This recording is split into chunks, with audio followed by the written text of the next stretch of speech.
जी ॻाल्हाए ममता नसीमी ममता गोंदल जी ज़ाल मूंखे राति ख़ुशीअ सां माउ पीउ ॾिनो आहे उन तऊं शफ़ी महमद अकीलू जावेद आदि कूड़ो सूबल असां लाइ ज़ुल्म करे वेठा आहिनि चवनि था घर न अचो अपील कयां थी मां जजनि खे ऐं कोर्टनि खे अपील कयां थी एसएसन एसपीनि खे त मुंहिंजो इंसाफ़ थी वञे ऐं हाई कोर्ट ऐं सुप्रीम कोर्ट छो छो छो तो नाराज़ थियो आहे तो चाचो छो नाराज़ थियो आहे तोते मूंखे अचनि नथा ॼण मारे गुम कंदासीं हिनखे अचनि नथा मूंखे ॼण सुप्रीम कोर्ट खे हाई कोर्ट सेशन कोर्ट छा जे करे सोचण ॾियो तोखे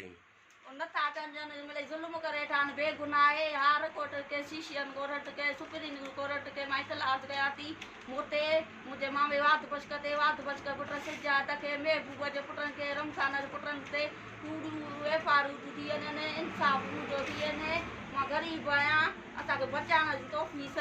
थी वञे इंसाफ़ मूंखे थिए कूड़ियूं एफआईआर था कराइनि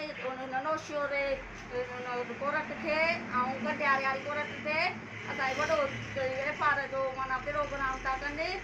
कोशिशि त कूड़ी एफआईआर था कराइनि असांजो इंसाफ़ थी वञे असांखे हिननि मां मोट मारे जूं धमकियूं था ॾियनि हिननि मां असांखे जजनि खे सभिनी खे अपील आहे असांजो इंसाफ़ मूं न्याय नसीम जो कनि मूंखे हिननि मां ख़तरो आहे राति ॾींहं धमकियूं था ॾियनि मुंहिंजे मामे वाद बशक खे मुंहिंजे पीउ खे ऐं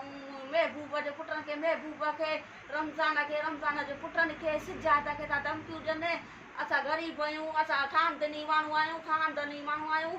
असांखे इंसाफ़ असांजो अॻु में बि तूं आई आहीं प्रेस क्लब में तव्हां ॾेई आई आहीं हिननि जे ख़िलाफ़ उन खां पोइ तुंहिंजो तदारक कोन थियो आहे कुझु कोन था कनि तीअं ॾाढो था ॾेखारनि तीअं असांखे ज़ोर रखियो अथनि तीअं कूड़ियूं एफआईआर था कराइनि कंडियारे था वञनि उन में शीशन कोर्ट में बि मां अपील कयां थी हाई कोर्ट में सभिनि में अपील कयां थी मुंहिंजो जज एसपी खे अपील आहे मुंहिंजो इंसाफ़